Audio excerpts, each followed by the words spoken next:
This is your Commodore, Ty Coles here, talking about the Star Trek short treks. Yes, we got another season of short treks coming out, and this is episode 1 of the new season of the short treks Q&A. This took place way in the beginning. This took place on Spocks' first day on the Enterprise, when we had then Ensign Spock beaming on board the Enterprise. Beaming to Enterprise. Stand by. Energizing.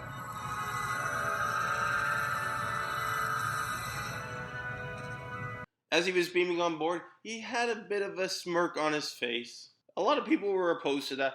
I'm not 100% opposed to it, because if you watch the early Spock episodes of Star Trek, I'm talking about the Cage, and Where No Man Has Gone Before, he does show signs of human emotion in those episodes.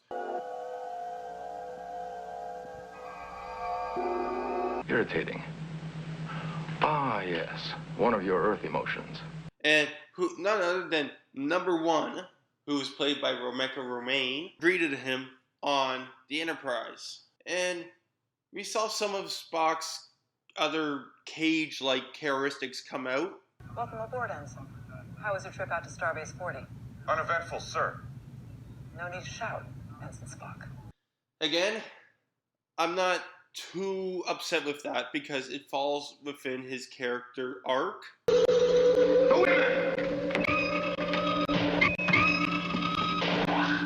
Reflectors say there's something there, sensors say there isn't. Density negative, radiation negative, energy negative.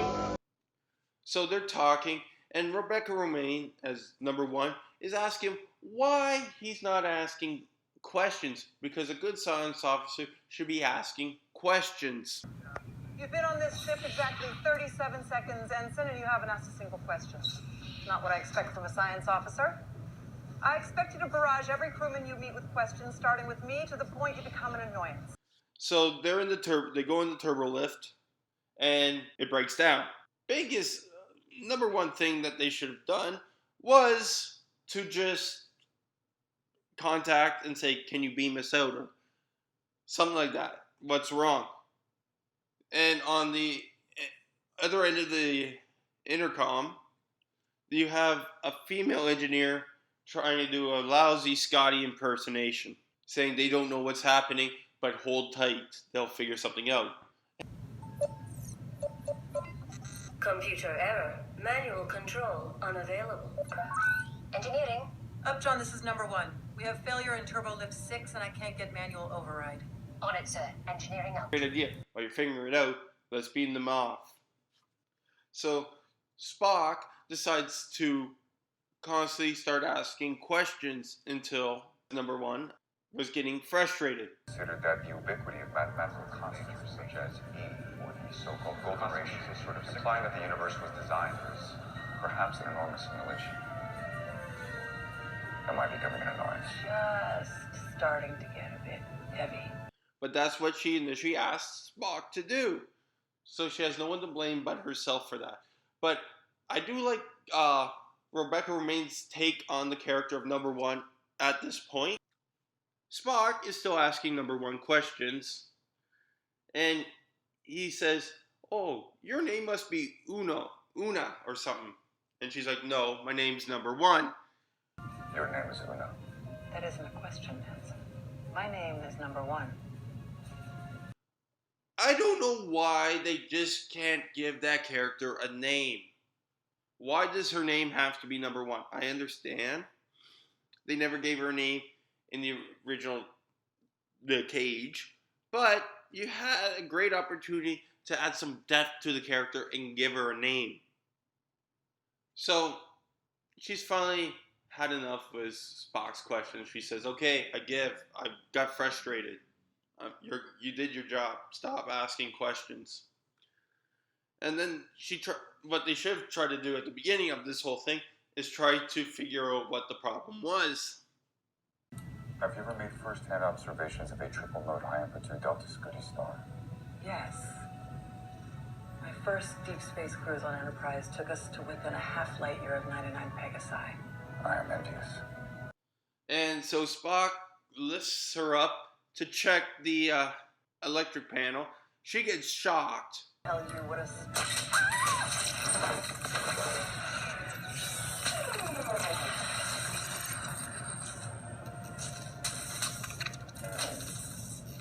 Or just before this was happening, put her card down and act more feminine.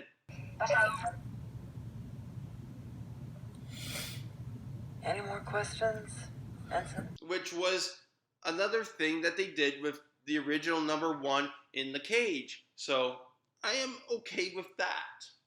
The female you call number 1 has the superior mind and would produce highly intelligent children.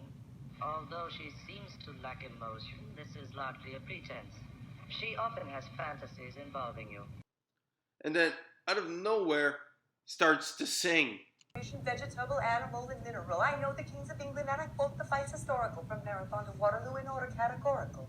I'm very well acquainted too with matters mathematical. I understand equations both the simple and quadratical. About binomial theorem, I'm teeming with a lot of muse. When they got to the singing part, that was it for me. I could not take that anymore. This was the biggest pile of crap I could have seen. And then, not only that, then have Spock sing and have a shit-eating grin on his face. Okay, a smirk is one thing, but a shit-eating grin from ear to ear, that was just a joke. If you want a more in-depth of this interaction between the two, definitely go check out Nerdrotic's breakdown of this episode.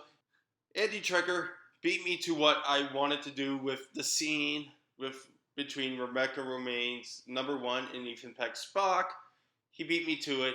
So I'm going to share a link to what he did, is what I wanted to do too, just to make some fun of the scene. We then have another crew member, probably in engineering, who's an expert rock climber. She came down and saves them.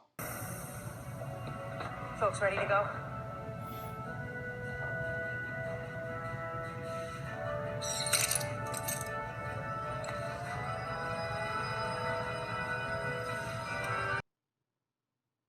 We then finish off on the bridge. Still looks great.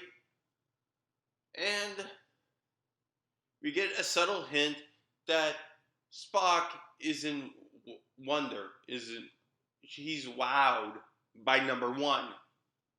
Do Vulcans ever feel awe, Spock? They do, Captain. But they tend to keep it to themselves.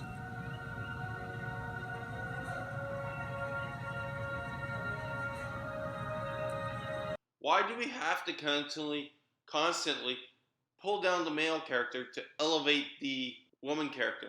By doing that, you're just showing that you have to really diminish the male character to elevate the female character instead of having them on equal grounds. And if you show the female character doing better, at least it will resonate with you a bit more. Because then they're on even footing. Overall, I thought the episode was okay, but it just, that singing part just took me out of it. If you show number 1 being a little vulnerable and scared, that would have been a bit better. But no, have her just break down and start singing? No.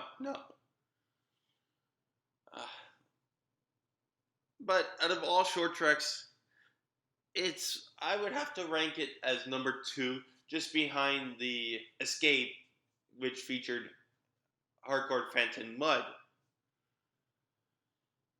So that's my thought of the first short trek of the new season 2. It's an okay start, but had a lot of. It wasn't good overall. It had glimpses of being good, and then they threw that away. So overall, mediocre episode, but out of short treks, a good episode. So for your Commodore, live long and prosper. Hailing frequencies are closed.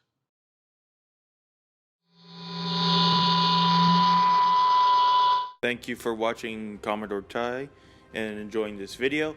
I hope you hit the like button, subscribe to the channel, and if while you're here, check out one of my other videos. Live long and prosper. Hailing frequencies closed.